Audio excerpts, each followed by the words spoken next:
E vamos lá. Então, ontem, ou, perdão, na segunda-feira passada, a gente falou sobre o mecanismo, falamos sobre a histologia do tecido cardíaco, né, a função das células cardíacas, falamos sobre o eletrocardiograma, o funcionamento, o que são cada uma daquelas ondas, e nós falamos sobre o funcionamento, né, a regulação da pressão arterial em diferentes condições.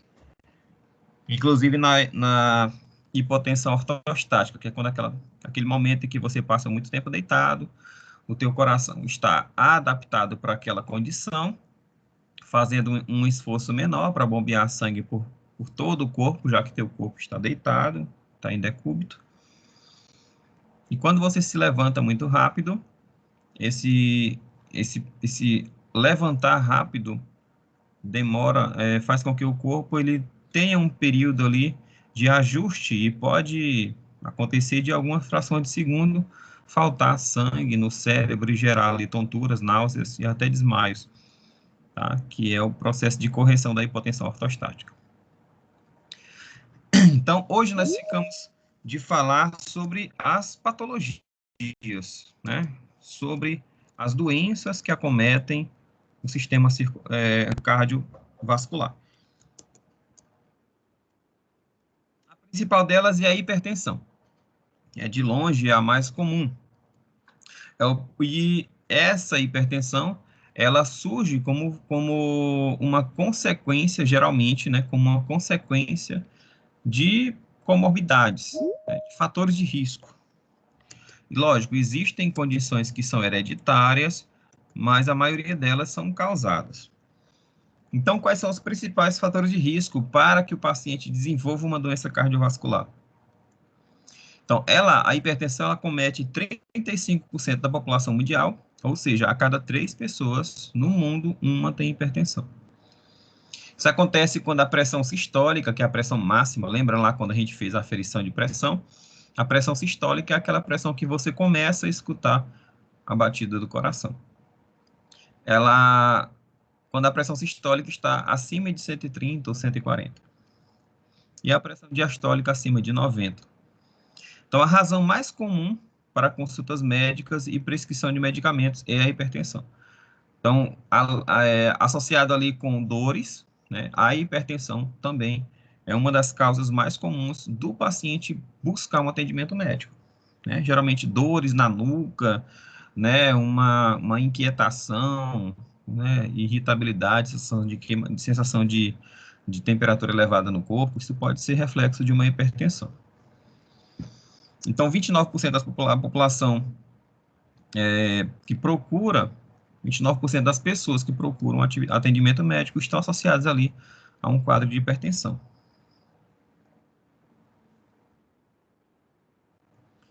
Então, dos tipos de hipertensão é chamada de hipertensão essencial ou primária. É um quadro hipertensivo que não tem causa definida, não se sabe ao certo o que levou o paciente a ter uma hipertensão, mas está associada a fatores genéticos e ambientais, né? A alimentação, o sedentarismo, né?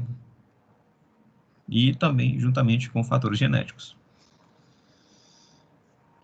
Então, o débito cardíaco, né, é quase sempre normal. Isso está associado à resposta vascular periférica. Então, o débito cardíaco, que é a pressão, né, o bombeamento sanguíneo, ele é quase sempre normal porque os vasos sanguíneos se adaptam, eles relaxam para diminuir essa pressão periférica. Acontece também diminuição dos níveis de óxido nítrico, que é uma substância produzida pela parede interna dos vasos sanguíneos. E essa baixa produção de óxido nítrico pode leva o paciente a ter uma maior predisposição à formação de coágulos, decorrente da ativação plaquetária. Já a hipertensão secundária, ela tem uma causa identificável. A gente sabe o que causou essa hipertensão. Geralmente são causadas por doenças renais, então o paciente ele tem dificuldade de controlar os níveis de líquido no sangue, ou uma estenose arterial da artéria renal, né, um bloqueio ali da artéria renal faz com que a pressão de entrada do sangue seja diminuída. Isso faz com que o rim ele perceba a pressão baixa e produza mais renina, e aí gera ali um aumento da hipertensão. A síndrome de Cushing, que é uma doença, uma síndrome causada pela produção exagerada de cortisol, acima do normal.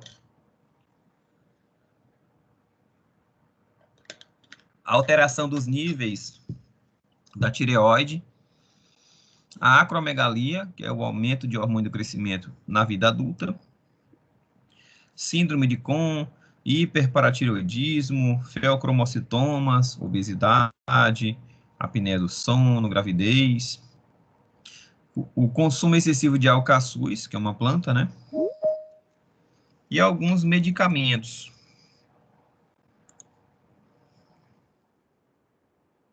Como anti-inflamatórios esteroidais e anti-inflamatórios não esteroidais, além de medicamentos simpatomiméticos, ou seja, que ativam o sistema nervoso autonômico simpático, aumentando a pressão por conta do aumento da quantidade de adrenalina produzida. Antidepressivos, anestésicos, o uso do etanol, né, etilismo, e a cafeína. A cafeína também gera ali um aumento do batimento cardíaco e gera também hipertensão secundária por consumo excessivo de cafeína. Então, essas aqui são condições identificáveis, né? O paciente, se ele tiver alguma dessas condições aqui, ele pode ter uma presença ali de uma hipertensão causada por um desses fatores. Tá bom. Tranquilo? Oi. Vou desligar a câmera, professor.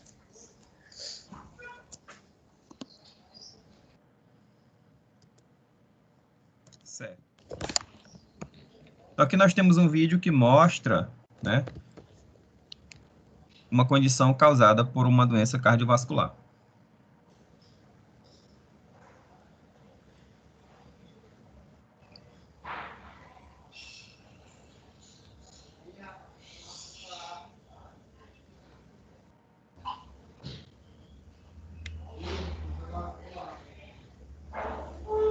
Uma das condições que levam é o aumento dos níveis de lipoproteínas, que são vesículas, né, que são partículas que transportam lipídios, como quilomicron, VLDL, LDL e HDL.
Então, o que acontece? Essas partículas, elas transportam lipídios, né, durante a sua passagem na circulação.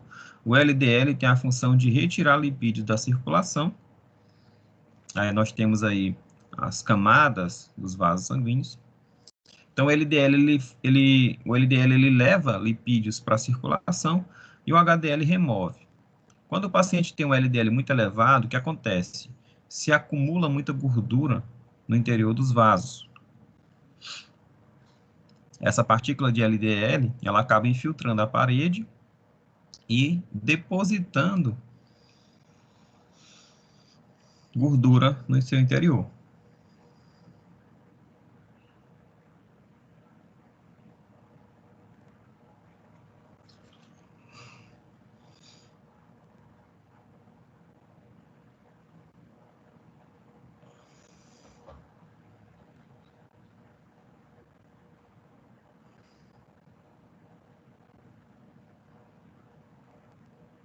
Gerando ali um processo inflamatório, e as células fagocíticas do sangue, como monócito, começam então a fagocitar essas partículas.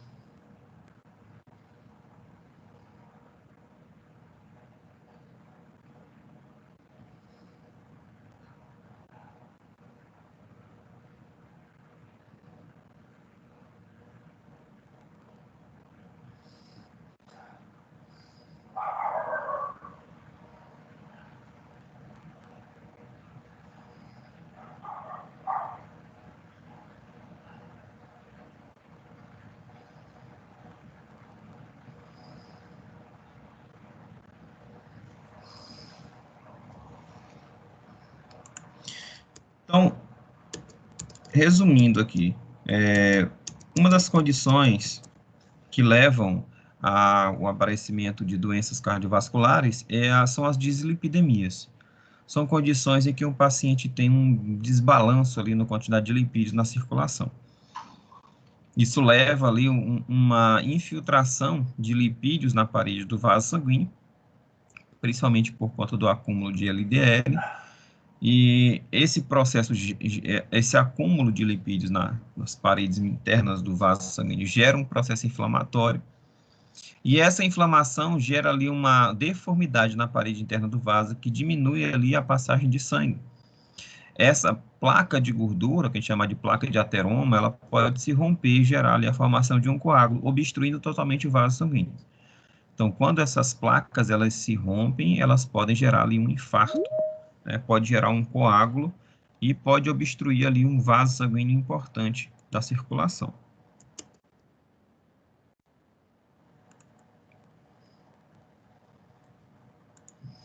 Aqui, quando está cheio de células espumosas, por conta da infiltração de lipoproteínas, a quantidade de células espumosas, que são macrófagos, né, que são monócitos que fagocitam o LDL em excesso, vão se acumulando nas camadas mais internas dos vasos sanguíneos, e isso faz com que essa camada interna inchada, inflamada, ela diminua ali a passagem de sangue.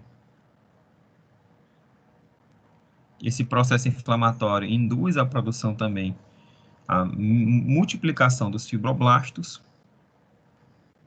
e isso piora a condição.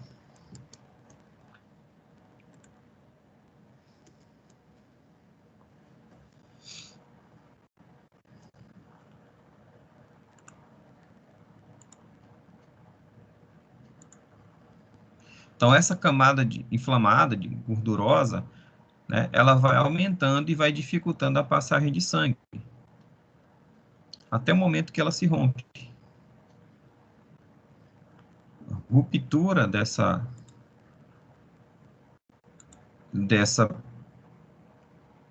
camada de gordura, desse processo inflamatório, dessa placa de gordura, gera ali a ativação de células, né, formando ali um coágulo, e esse coágulo gera ali uma interrupção da passagem de sangue. As plaquetas se ativando, formando então ali o coágulo.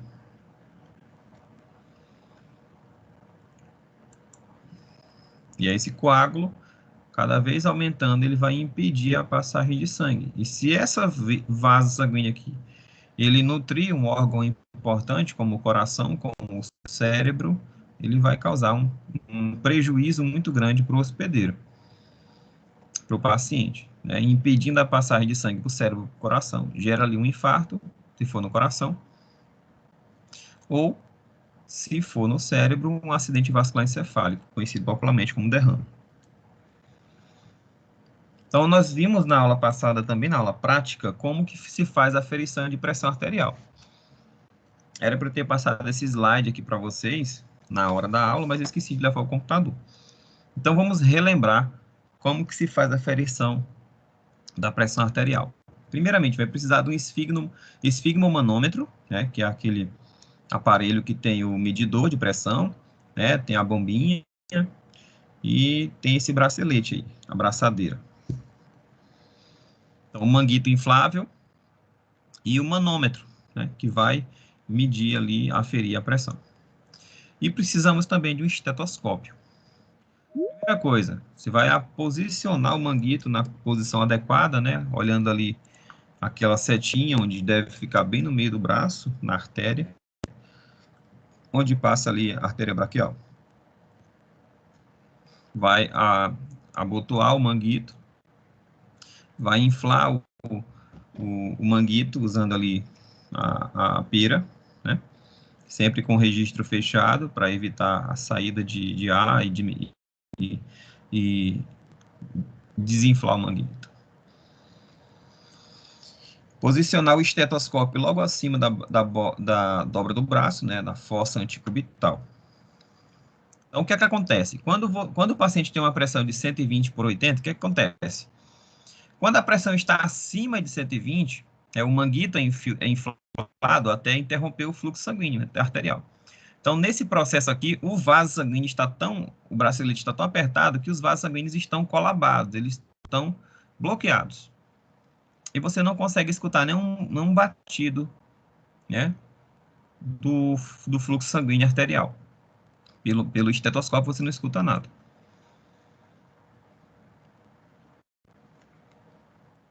À medida que você vai desinflando o manguito, chega um momento em que essa pressão, ela permite a passagem de sangue, né? E aí você começa a escutar o sangue. Então, os sons da passagem do sangue arterial é chamado de som de Korostkov, e são gerados pelo fluxo sanguíneo pulsátil na artéria comprimida. Então, aquele batimento cardíaco, ele gera ali uma perturbação, um turbilhonamento durante a passagem de sangue naquela artéria interrompida. E você consegue ouvir o som sistólico. E aí, quando você chega em um determinado momento em que o manguito ele chegou ali por volta da pressão diastólica, o fluxo sanguíneo é silencioso, não há mais compressão da artéria. A artéria não está mais comprimida, não gera mais turbilhonamento de sangue, e você deixa de ouvir ali o batimento cardíaco. Então, começou a ouvir o som do coração, do batimento cardíaco, da passagem do fluxo sanguíneo, é a pressão sistólica. Deixou de ouvir, pressão diastólica.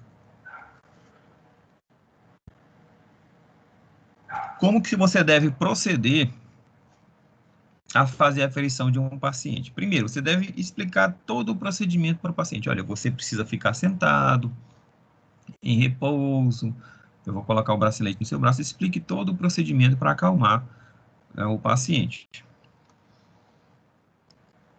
Certifique-se de que o paciente está apto para a aferição de pressão, se ele não está passando mal, né, se ele precisa de um atendimento médico de emergência, porque se o paciente estiver passando muito mal, não adianta você aferir a pressão dele agora, porque você vai estar retardando um atendimento médico de emergência. O paciente ele tem que estar acomodado em uma posição ideal, sentado, né, em repouso. Você precisa primeiro, depois disso, do paciente estar acomodado, ele está ciente do que vai ser feito, você vai localizar a artéria braquial dele, né, que passa geralmente no meio do bíceps. Ajustar o manguito 3 centímetros acima da fossa antecubital, mais ou menos 2 dedos acima da dobra do braço. posicionar o estetoscópio logo abaixo do manguito e ouvir a pulsação. Você vai inflar o manguito até 3 valores acima da sistólica estimada. Então, você vai inflando e ouvindo. Quando você deixa de ouvir o batimento cardíaco, se for lá no 140, você vai inflar até 170. E você vai desinflar lentamente e auscultar os sons de Korotchkov.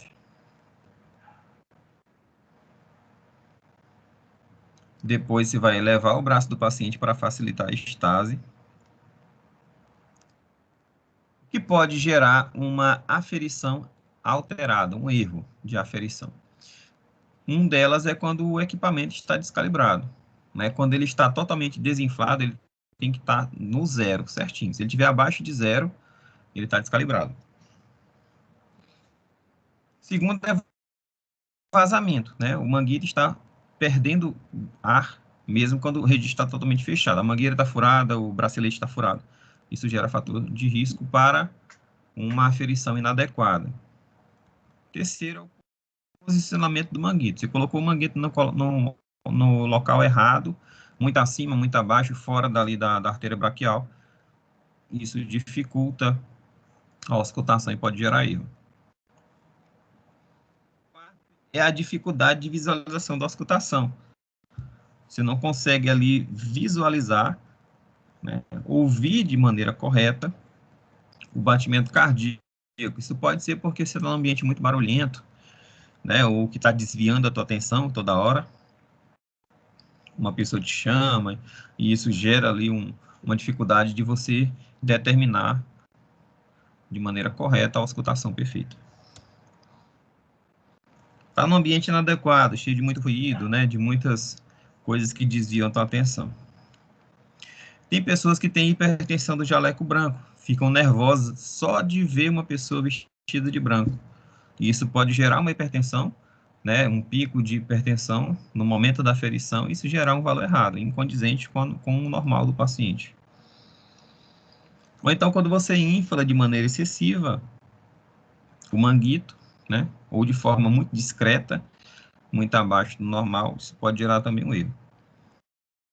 Ou então, quando você abre a válvula muito rápida, né, e aí ocorre uma redução da pressão do manguito muito rápida, e você não consegue determinar a sistólica e diastólica com precisão. Então, agora vamos falar das doenças que acometem o sistema circulatório. As patologias que acometem o sistema circulatório, uma delas é causada pelo distúrbio na circulação sistêmica, não necessariamente no coração, mas na circulação. E elas são divididas em distúrbio da circulação arterial, quando essa circulação problemática acomete ali as artérias, como, por exemplo, doenças arteriais das extremidades, aneurismas e dissecções. Aneurisma é quando ocorre ali uma dilatação da parede da artéria, ou dissecção quando ela fica, quando ela é cortada, né? Quando ela é rompida. Hiperlipemia, que é o aumento de lipídios na circulação, que eu falei aí que pode causar placas de gordura, e essas placas de gordura geram um processo inflamatório, diminuindo ali a passagem de sangue, ou até obstruindo totalmente o vaso sanguíneo. Aterosclerose, que é a própria formação da placa de gordura, e a vasculite, que são processos de inflamação dos vasos sanguíneos. Então, todas essas condições podem acometer a artéria, as artérias gerando um distúrbio na circulação arterial. Mas pode acontecer também do paciente apresentar um distúrbio na circulação venosa. E o que gera, então, esse distúrbio? Veias com varizes, né, veias varicosas, insuficiência venosa crônica, trombose venosa, né, formação de um coágulo na veia, impedindo ali a passagem de sangue.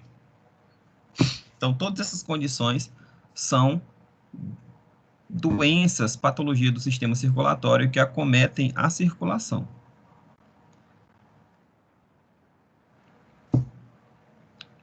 Um exemplo aí, nós temos um mapa mental que mostra uma condição que é a obstrução da artéria periférica.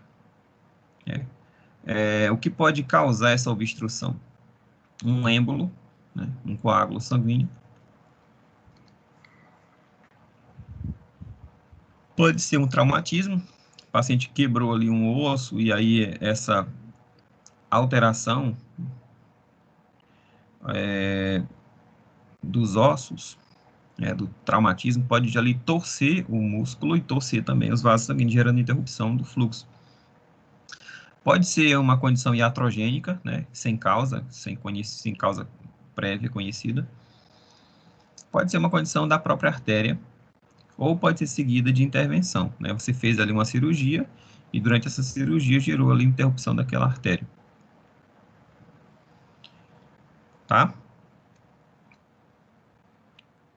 Além dessas doenças que acometem os vasos sanguíneos, existem doenças que acometem a pressão sanguínea, de modo geral, como a hipertensão, que pode ser causada, pode ser uma hipertensão do tipo hipertensão essencial, como a gente falou, que é aquela que não tem causa aparente, ela é intrínseca, não existe uma causa que levou a paciente a ter uma hipertensão, ele já está hipertenso, geralmente fatores genéticos. Ou pode ser uma hipertensão secundária, uma hipertensão decorrente de uma doença de base, tá? A hipertensão essencial, ela não tem doença de base, ela por si só aparece, sem nenhuma causa, e a hipertensão secundária é causada por uma condição de base, né? O paciente está tomando medicamento, ele tem alteração nos hormônios, tá? Ele é obeso, enfim, várias condições que podem gerar uma hipertensão. Pode ser uma hipertensão maligna, causada por algumas neoplasias, né, alguns tipos de câncer, gera uma hipertensão maligna. Pode ser uma hipertensão gestacional. Muitas mulheres, elas apresentam um quadro hipertensivo na gestação, isso é perigoso. Isso pode significar um aumento do risco para eclâmpsia. E por que a mulher tende a ter hipertensão gestacional? Por conta da retenção de líquidos, tá? E também compressão de vasos que estão ali na cavidade abdominal, compressão dos vasos que irrigam os membros inferiores e gera ali uma dificuldade de circulação, e até a própria alteração hormonal, né? Os hormônios sexuais femininos estão elevados, como por exemplo a progesterona, e ela gera relaxamento da vasculatura, isso gera ali uma redução no fluxo sanguíneo, principalmente dos membros inferiores, causando uma retenção de líquidos nos membros inferiores. Pode ser causada, uma hipertensão pode atingir crianças, né, e também idosos. E o oposto é a hipotensão, pessoas que têm uma pressão arterial muito baixa. Pode ser uma hipotensão ortostática, que é aquela que a pessoa fica deitada e ao se levantar, o sistema circulatório não se adapta muito rápido a essa nova condição. E aí nós temos um mapa mental sobre a hipertensão sistêmica. Então, o que é uma hipertensão sistêmica? Uma hipertensão arterial, né? É quando o paciente tem uma pressão sistólica sustentada acima de 140 por 90. O que pode levar o paciente a apresentar uma hipertensão arterial? Pacientes que têm idade acima de 60 anos são mais propensos, que têm obesidade abdominal, né, aquela barriga bem saliente, né, o acúmulo de gordura no abdômen, sedentarismo, tabagismo, alcoolismo, alteração nos fatores, nos níveis de lipídio, né, síndrome metabólica e também histórico familiar, que está condicionado ali a condições genéticas. Os tipos de hipertensão são primária, que é multifatorial, mas não tem uma causa específica, e a secundária é uma consequência de uma doença de base, né? Pode ser uma doença renal, pode ser uma síndrome de Cushing, pode ser alterações dos hormônios da tireoide, pode ser alteração da aldosterona. E o tratamento ele pode ser tanto não medicamentoso quanto medicamentoso. Um tratamento não medicamentoso por controle da hipertensão arterial. Redução do peso, né?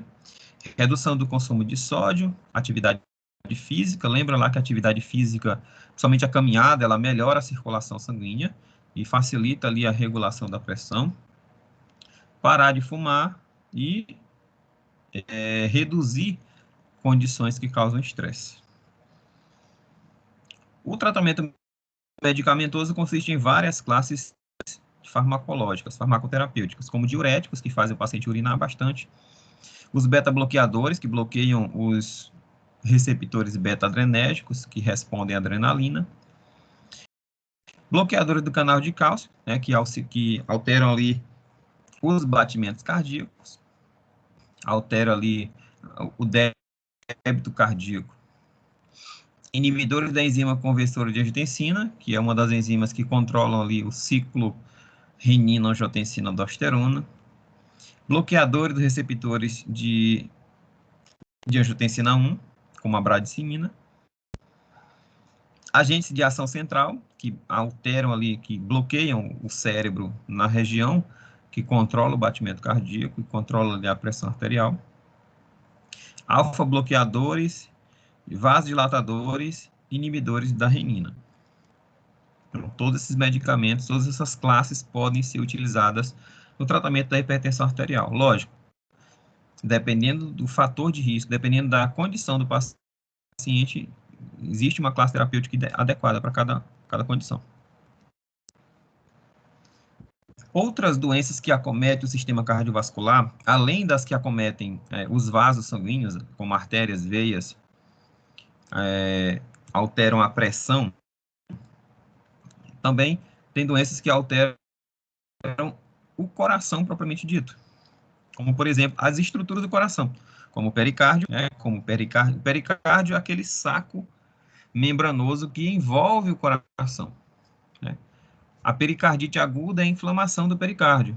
A efusão pericárdica, tamponamento cardíaco, pericardite construtiva. Então, são condições que dificultam o batimento cardíaco, porque aquele pericárdio ele pode estar cheio de líquidos, e aí, com muito líquido dentro do pericárdio, né, vai dificultar o batimento cardíaco.